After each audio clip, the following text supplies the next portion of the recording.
Have you ever wondered how quietly a person can disappear from your life without leaving the room, without slamming a door, without even raising their voice? My name is Daniel Cross. I'm 46. And 3 months ago, I thought I was fighting for my health. What I didn't know was that I was also losing my wife one silent day at a time. She waited until the morning I was discharged from the hospital. She poured me tea like it was just another Sunday and said without flinching, "I need space to figure myself out." What she meant, as I would soon learn, was, I'm going back to the man I once chose over you. And now I'm choosing him again while you're still healing. I didn't shout, I didn't plead, I just nodded, and began preparing for something she didn't expect, the moment where I would no longer be part of her plan, but she'd no longer be part of mine either. This isn't a story about illness. It's a story about silence, clarity, and quiet revenge. If this kind of story makes you think deeply, take a second to leave your thoughts in the comments, and subscribe. You won't want to miss what happens next. Before everything unraveled, I lived a life that from the outside looked enviable. My name is Daniel Cross, 46 years old, and for over 2 decades, I'd built a solid reputation as one of Denver's most respected architects. Not flashy, not loud.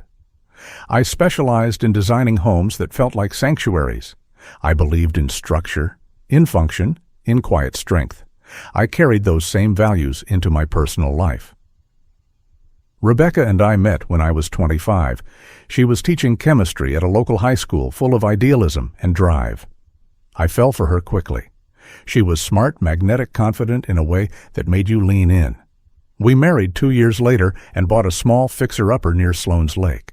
I still remember painting the walls ourselves until midnight, laughing, arguing over colors, and falling asleep with splatters in our hair. When our daughter Maya was born, everything changed, but in the best way. Rebecca took time off to raise her, and I picked up extra clients, worked weekends, did whatever I had to do. I wasn't chasing money, I was chasing stability, a home, a future we could all count on. We weren't rich, but we were rooted. We went to the mountains every summer, made pancakes on Sundays, and hosted Thanksgiving for her entire side of the family. There was love, real love, but over time the rhythm shifted. It started slowly, little things. Rebecca said she wanted to feel like herself again, that motherhood had swallowed her identity. I understood. I supported her returning to work.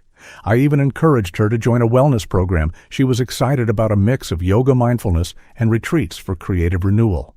I didn't see the harm. She needed space, and I gave it freely, maybe too freely. Meanwhile, I kept building. I became partner at my firm.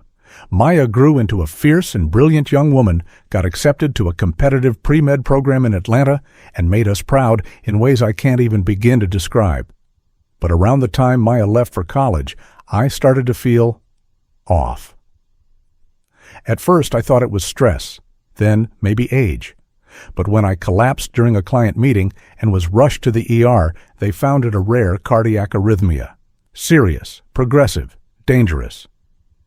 The next 6 months were a blur of tests, surgeries, follow-ups, and strict routines. I had to step back from work, rely on others, and rest more than I ever had in my life. And during that time, when I was vulnerable, tired, and emotionally distant, Rebecca began pulling away too. She was kind, yes, but distant, polite, efficient, not cold, but no longer warm. The connection that once lived in the smallest gestures, her hand on my back while passing behind me, her resting her head on my shoulder during movies that vanished. She said she was joining a retreat to reset emotionally, a weekend in Santa Fe. I didn't question it. Why would I? I assumed we were on the same side, that our vows meant what they'd always meant, but while I was focusing on surviving, she was already rehearsing her exit. I didn't know then that the retreat wasn't about healing or clarity or peace. I didn't know that the name at the bottom of the flyer, James Holloway, was more than just a facilitator. He was the one who'd come before me, and the one she was quietly letting back in. Looking back, I wondered, did the woman I loved ever truly come home after that trip, or did she leave me the moment I became inconvenient? Recovery was supposed to bring us closer. At least, that's what I thought. But the house felt quieter than the hospital room. Rebecca moved through the spaces we once shared like a tenant passing through someone else's life. She didn't ask about my appointments. She didn't sit next to me during dinner. Her phone became a constant companion, always face down, always locked. The first few days I blamed myself. Maybe I'd withdrawn too much during treatment. Maybe I'd gone cold distant. I tried reaching out gently, asking how she was sleeping, if she wanted to take a walk. She smiled politely, but always had an excuse. Too tired, already made plans. Next time, maybe. I knew that tone, that smile. It was the same one you give a stranger you don't want to offend. Then came the lies, not loud ones, but quiet, slippery half-truths. She said she had a faculty planning meeting one evening. I believed her. Until I saw the group text from her teaching team on the kitchen tablet. The meeting had been canceled. Another night, she claimed she was helping her sister move some furniture. But her sister had posted photos from her own house, still in another state. The most obvious shift was the gym. She used to go twice a week. Now it was almost daily. But her workout clothes didn't come back sweaty. Her bag smelled like perfume, not effort. She'd returned smiling cheeks flushed not from exercise, but from something else, or someone else. I said nothing, but I started watching. Her car's mileage jumped more than usual, even though her routes hadn't changed. Receipts in the trash had unfamiliar names, cafes nowhere near our neighborhood. Once I found a folded napkin with a name written on it, James H., and a phone number. It was subtle, but it felt like a message I wasn't supposed to find. Then came the postcard. It arrived on a Friday afternoon while she was out. A serene desert landscape with a vague message, finding peace in old places. No name, no return address. But the postmark was Santa Fe, where she said she'd never been. That evening I asked casually, "How was Oregon?" She paused for just a breath too long, then smiled, refreshing. I really needed that break. Her voice was light, but something in her eyes flickered. She knew I was probing, and I knew she was bluffing. Maya noticed too. One night, after dropping off groceries, she lingered in the kitchen aisles, scanning the hallway behind me. "Is Mom okay?" she asked. I shrugged. "What makes you ask? She's just off. And she's never here when I call. It's like she's busy but won't say with what." I couldn't lie to her, but I wasn't ready to tell her the truth either. "She's going through something," I said quietly. "We both are." But inside I already knew. The woman I married was no longer coming home. She might share my roof, but her heart had moved elsewhere. And I had a name now, James, her past, my present problem. All that remained was proof, not to confront her with fury, but to prepare silently. Precisely, because I wasn't going to lose my health, my dignity, and my future in the same season. She thought I was still recovering. She had no idea I was waking up. I didn't need much time to confirm what my gut had already whispered weeks ago. James Holloway wasn't just a name from Rebecca's past. He was the unfinished chapter she'd been quietly rewriting behind my back. The internet made it easy. One search, and there he was, glowing profile pictures, blog posts full of spiritual jargon, and dozens of photos from his so-called healing retreats in Santa Fe, Sedona, and Taos. He called himself a trauma-informed soul alignment coach. But all I saw was a polished fraud in linen shirts and sunglasses. I clicked through his posts with a numb precision until I found her Rebecca. 3 rows down on his Instagram, there was a shot of a campfire circle under the stars. And right there beside James, laughing into the night, was my wife. Her hand rested lightly on his arm, her posture relaxed in a way I hadn't seen in months. She looked like a woman who had already moved on. I stared at that image until the room went quiet. Not angry, not sad, just still. There it was, undeniable proof that while I had been fighting to breathe, she had been slipping back into old fantasies. I didn't confront her that night. What would be the point? Words can be twisted, tears can be faked, but documents and patterns, They speak for themselves. Instead, I called in someone I had hoped I'd never need. Kevin Lane was a retired detective who now worked as a discreet private investigator. I'd kept his card in a drawer for years, handed to me after I helped a friend through a brutal divorce, just in case my friend had said. Now was the case. Kevin met me the next day in my office, his presence calm and direct. I need to know who she's seeing. When? Where? I want proof, Kevin, not hearsay. I need to protect what's mine. He nodded, no questions asked. Over the next 10 days, Kevin delivered everything I feared. Photos of Rebecca and James arriving at the same Airbnb in Santa Fe, separate cars 20 minutes apart. Restaurant receipts, wine bars, boutique stores. They stayed together 5 times in 3 weeks each visit, covered by either cash or prepaid debit cards. In one photo, Rebecca walked out of a yoga studio hand in hand with him. Another showed them hiking together at Ghost Ranch. She had told me she was at a faculty training in Portland that weekend, but the final detail hit harder than all the others. Kevin had accessed her travel bookings through public data tools. She'd made plans to return to Santa Fe again alone 2 days after our wedding anniversary. A full week-long retreat hosted by James, shared lodging, listed as co-facilitator. I read those words 3 times. She wasn't just seeing him. She was becoming part of his world, and she hadn't said a word to me. I sat in my office long after Kevin left, staring at the folder he'd left on my desk. My name still sat on the deed to our mountain cabin. Our business account was still joint. She still had access to everything I'd built while spending her weekends in someone else's bed, someone else's arms, someone else's fantasy life. The temptation to explode was real. But I didn't, because anger is loud, and loud people lose court battles. No, I needed a plan, one she wouldn't see coming, one that didn't just cut her off emotionally, but structurally, legally, and permanently. The next morning, I made 3 calls, to my attorney, to my accountant, and to a man who specialized in building family trusts. If she was building a new life, so was I. The truth didn't break me. It sharpened me. After days of silence and quiet meals alone, I opened the safe in my home office and pulled out the thick stapled copy of our postnuptial agreement. 8 years ago, Rebecca had insisted on it. At the time, I thought it was smart her idea actually. Just in case something ever happens to your business, she said.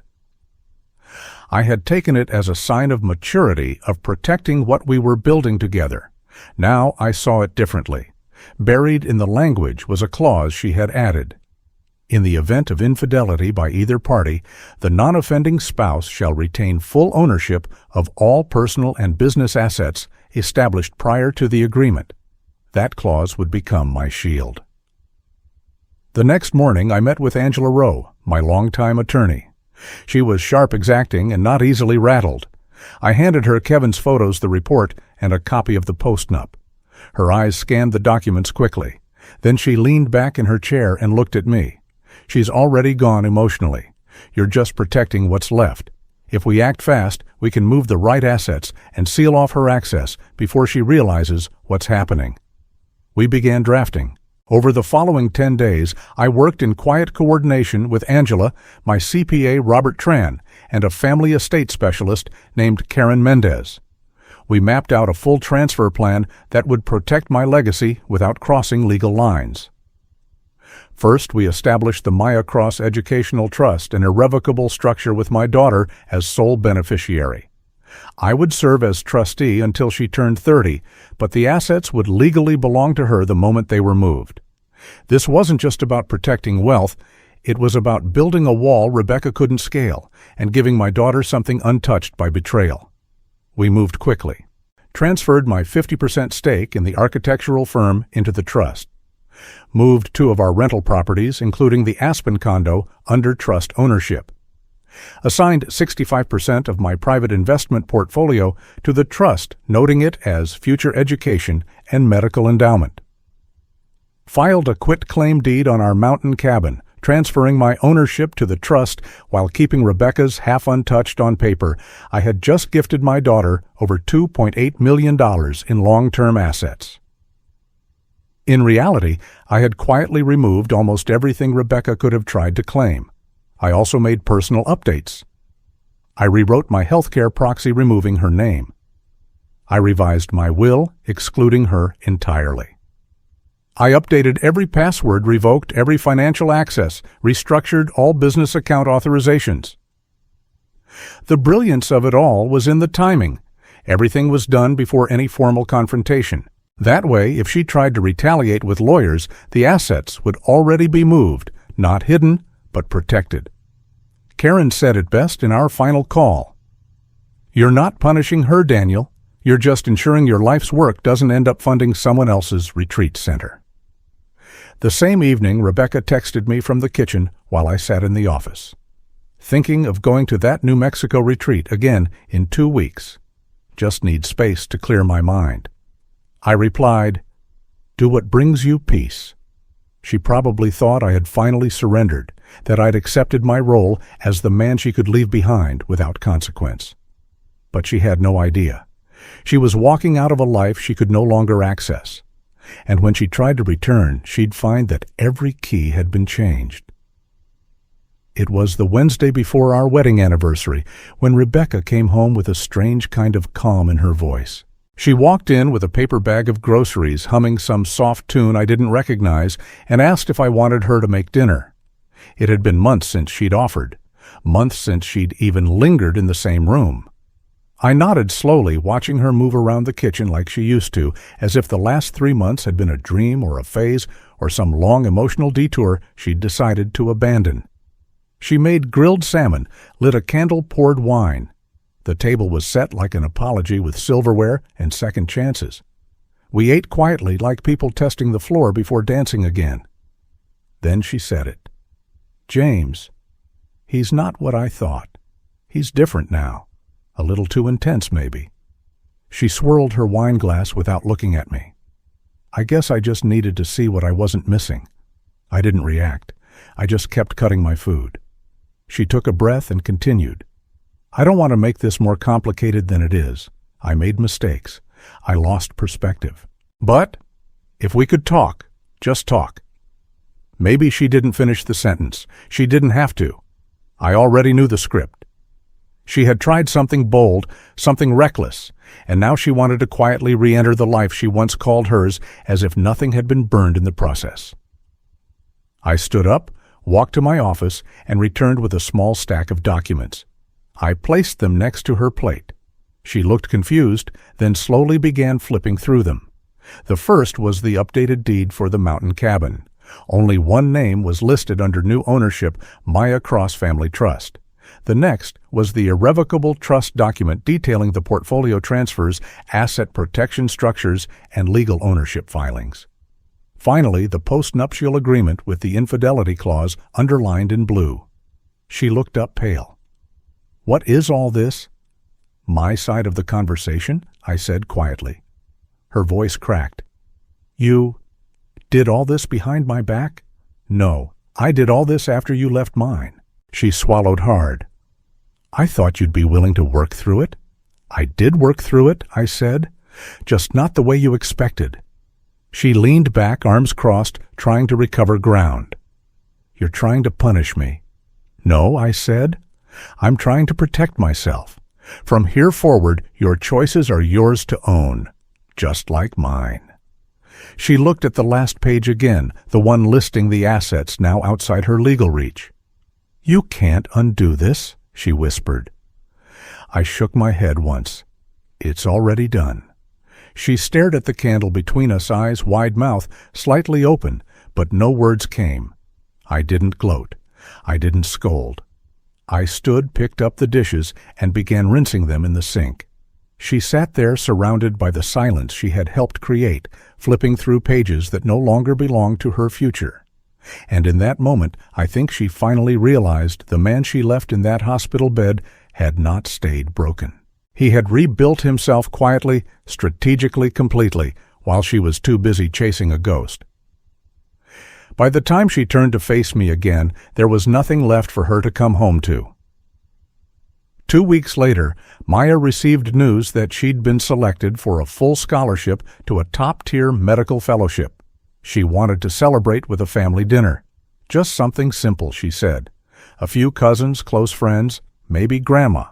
I said yes, of course. I would have done anything to protect that moment for her. We hosted it at our home, a house that Rebecca still technically lived in but no longer belonged to. The guest list filled the backyard. String lights, wine, small plates, soft jazz humming from the speakers. Maya was glowing, her confidence finally matching the discipline she had carried for years. I watched her move through the guests with grace. That was what mattered. Not the house, not the money, not the pain. Halfway through the evening, I noticed Rebecca talking with Maya's aunt near the fire pit, laughing, holding a glass of red wine. And then suddenly she stepped forward and tapped her fork gently against the rim. A familiar gesture, our old way of signaling a toast. The music lowered. Conversations paused. Rebecca raised her glass. "I just want to say how proud I am of Maya," she began, "and how grateful I am that despite everything Daniel and I are working through our space." The word hung in the air like smoke. My grip tightened on my glass. Guests looked at me confused but silent. Maya blinked, clearly caught off guard. Rebecca continued. "We've had challenges like any couple, but we're committed to healing. I believe in second chances.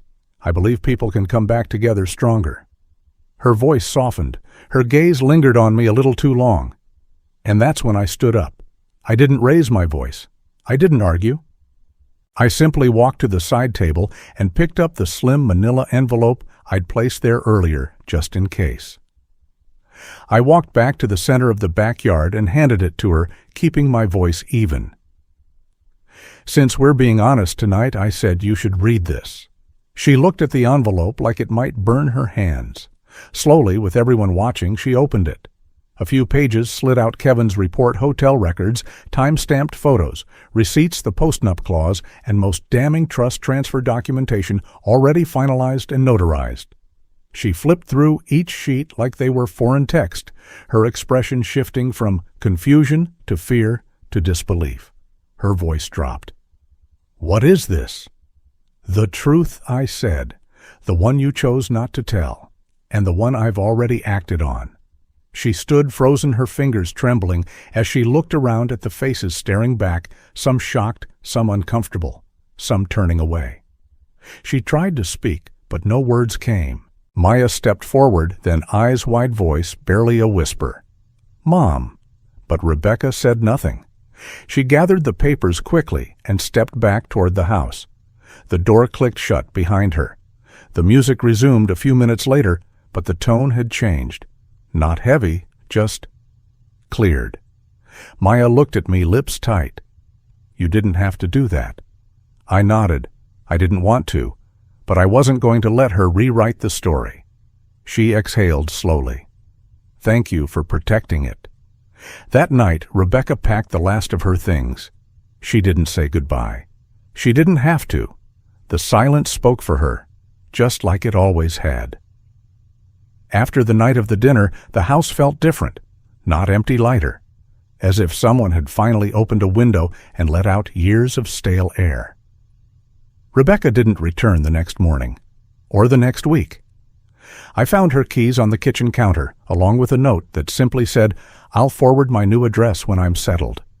She never did. Through our attorney, I learned she had moved into a small rental in Santa Fe. Not with James, he had disappeared just days after the dinner. One of her friends quietly mentioned he'd started distancing himself the moment she talked about legal trouble. Apparently, even spiritual men have their limits when it comes to shared liability. She tried hiring a lawyer, of course, tried arguing the trust was a scheme, that the asset transfers were made in bad faith. But every document had been filed weeks before the confrontation. Every move was within legal bounds. The postnup was airtight, and she'd signed it freely with her own counsel. 3 different attorneys gave her the same answer: there was nothing to contest. In the end, she kept her car, her pension, and half the value of the main house, though she couldn't force a sale without Maya's consent, who now owned my share through the trust. She chose to let it go. Maya didn't talk about it much. She stayed focused on school, though I noticed she started calling more often, staying on the line longer, asking questions about the past she used to avoid. One night, as we sat at her favorite diner during a short visit home, she stirred her coffee and said, "You could have humiliated her, you know." I looked at her. I didn't want revenge. She raised an eyebrow. Could have fooled me. I smiled gently. I wanted the truth to speak for itself, not to scream, just to stand.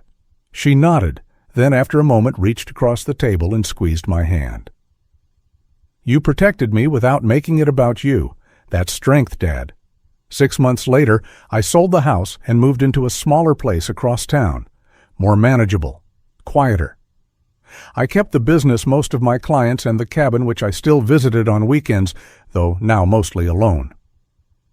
Rebecca sent one email around the holidays. No apology. Just a line or two about hoping Maya was doing well. I didn't reply. There wasn't anything left to say. Sometimes I miss the version of her that used to laugh in our kitchen while folding laundry.